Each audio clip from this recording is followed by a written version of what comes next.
வணக்கம். தினமலர்.com மாலை 4 மணி செய்திகள். முக்கிய நிகழ்வுகள். நாடு முழுவதும் வீசிய மோடி சுனாமியால் காங்கிரஸ் படுதோல்வி. 284 இடங்களில் வெற்றி பெற்று பாரதிய ஜனதா தனி மெஜாரிட்டி.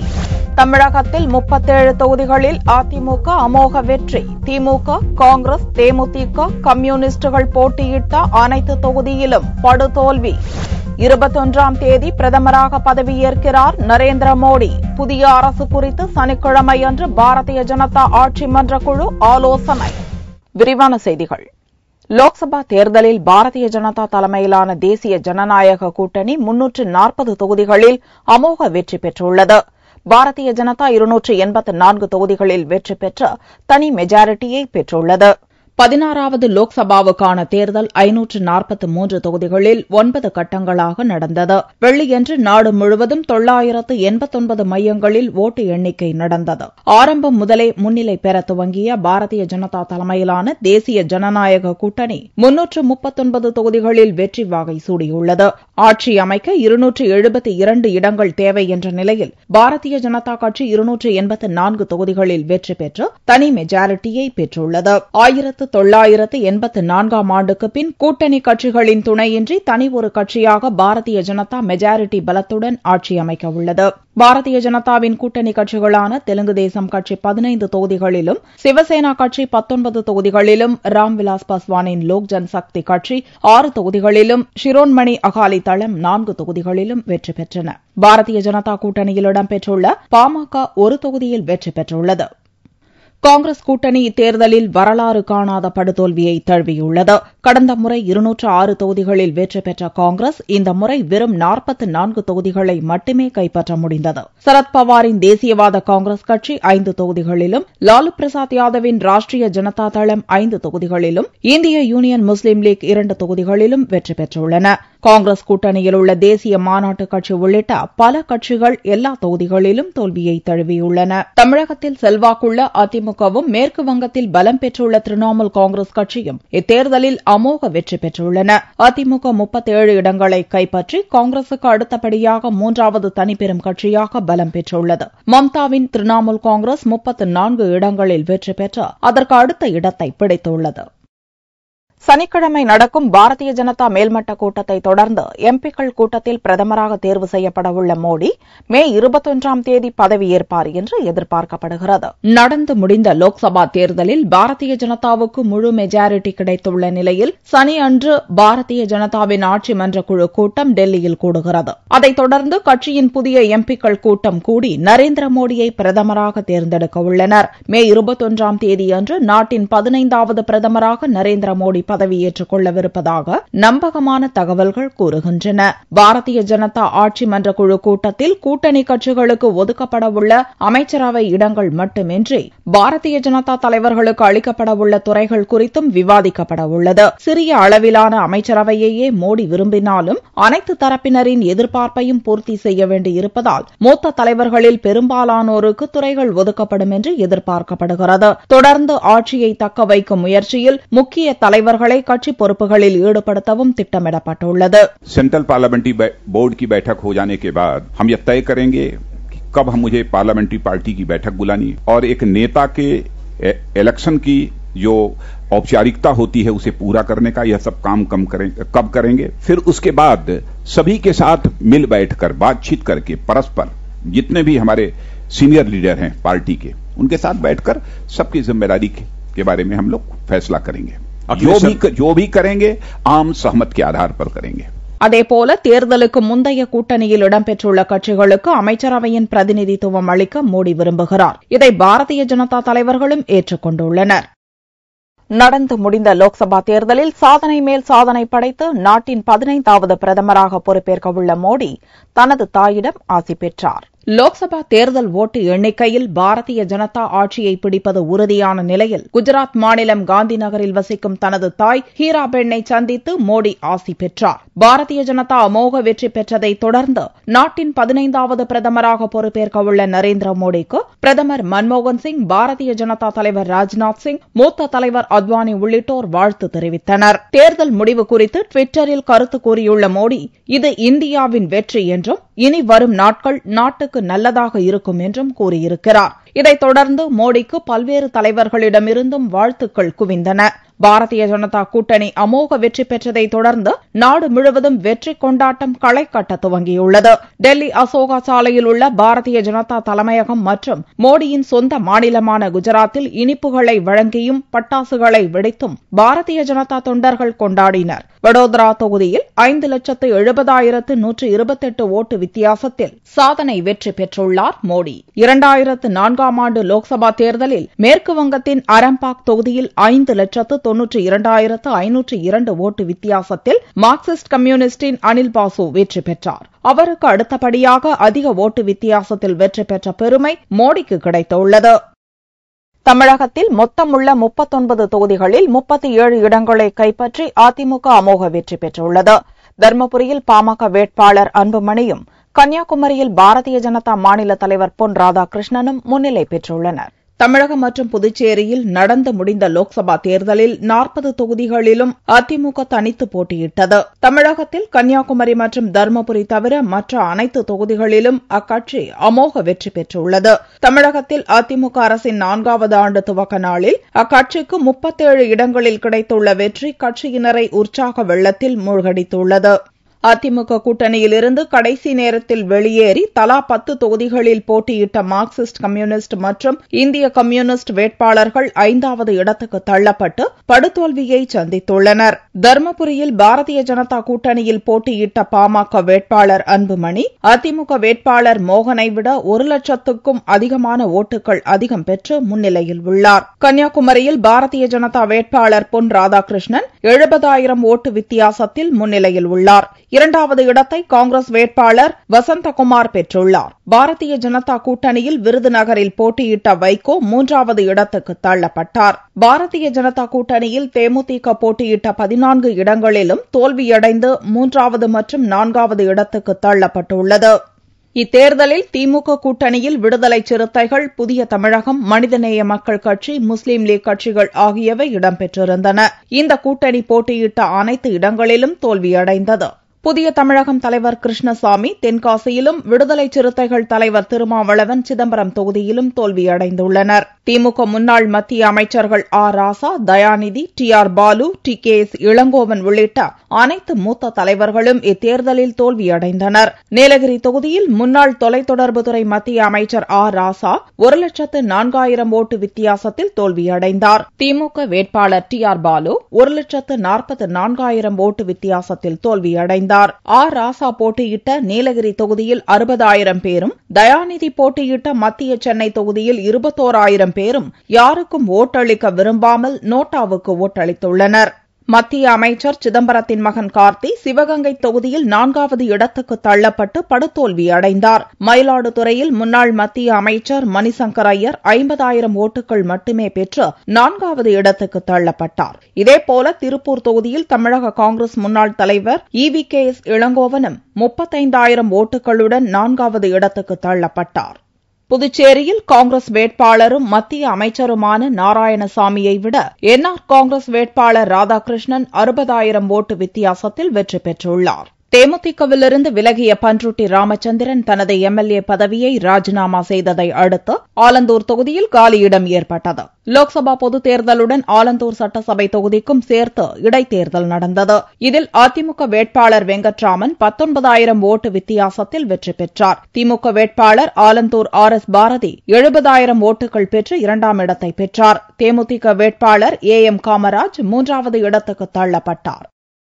கடந்த 3 ஆண்டுகள் தனது தலைமையிலான அதிமுக அரசுக்கு மக்கள் அளித்துள்ள அங்கீகாரமே லோக்சபா தேர்தல் வெற்றி என்று மகிழ்ச்சி தெரிவித்துள்ள முதல்வர் ஜெயலலிதா, தேர்தல் வாக்குறுதிகளை நிறைவேற்ற நடவடிக்கைகள் எடுப்போம் என்று உறுதியளித்துள்ளார்.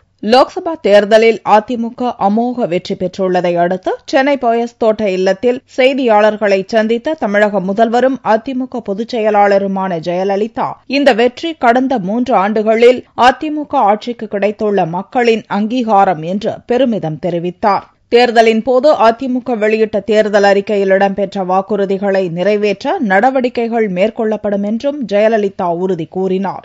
நடந்து முடிந்த நாடாளுமன்ற மக்களவை தேர்தலில் வரலாறு காணாத வெற்றியை அனைத்து இந்திய அண்ணா திராவிட முன்னேற்ற கழகத்திற்கு வழங்கியுள்ள எனது அன்பார்ந்த தமிழக மக்களுக்கு முதலில் எனது நெஞ்சார்ந்த நன்றியினை தெரிவித்துக் கொள்கிறேன்.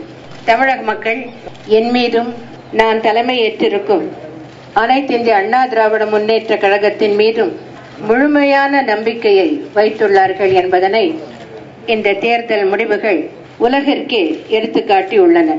வாக்களித்து இத்தகைய ஒரு மகத்தான வெற்றியை வழங்கிய தமிழக மக்களுக்கு, வாக்காளர் பெருமக்களுக்கு மீண்டும் ஒரு முறை எனது இதயங்கனிந்த நன்றியினை தெரிவித்துக் கொள்கிறேன். வெற்றிக்கு உழைத்த கட்சி தொண்டர்களுக்கும் வெற்றி பெறச் செய்த வாக்காளர்களுக்கும் முதல்வர் ஜெயலலிதா நன்றி தெரிவித்தார்.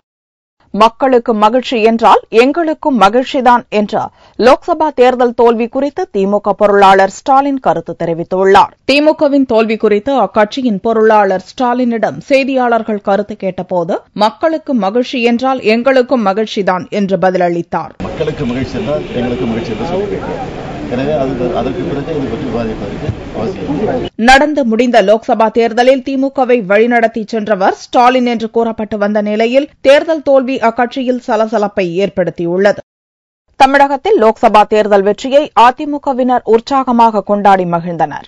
தேசிய அளவில் பாரதிய ஜனதாவின் அமோக வெற்றியை அக்கட்சியினர் இனிப்பு வழங்கி கொண்டாடினர். தமிழகத்தில் அதிமுக போட்டியிட்ட 39 தொகுதிகளில் 37 இடங்களில் வெற்றி பெற்றுள்ளது. முன்னிலை நிலவரம் வெளியாக துவங்கியதை அடுத்து மாநிலம் முழுவதும் அதிமுகவினர் உற்சாக கொண்டாட்டங்களில் ஈடுபட்டனர். சென்னையில் அதிமுக தலைமை அலுவலகத்தில் திரண்ட அக்கட்சி தொண்டர்கள் பட்டாசு வெடித்து மேளங்கள் முழங்க உற்சாகமாக கொண்டாடி மகிழ்ந்தனர். அவ்வழியே சென்ற பொதுமக்களுக்கு இனிப்பு வழங்கி வாழ்த்து தெரிவித்தனர்.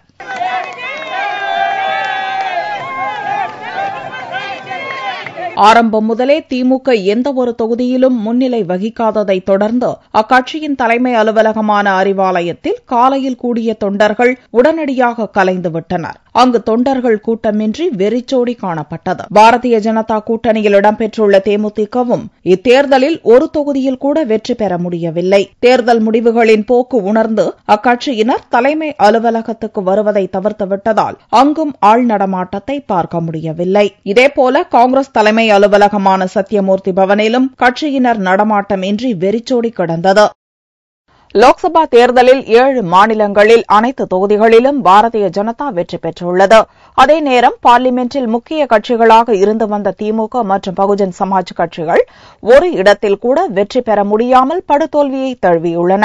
நடந்து முடிந்த லோக்சபா தேர்தலில் பாரதிய ஜனதா மற்றும் காங்கிரஸ் கூட்டணியில் இடம்பெறாத இதர கட்சிகள் 146 இடங்களில் வெற்றி பெற்றுள்ளன. தமிழகத்தில் அதிமுக 37 தொகுதிகளிலும், மேற்கு வங்கத்தில் திரிணாமுல் காங்கிரஸ் 32 தொகுதிகளிலும் வெற்றி பெற்றுள்ளன.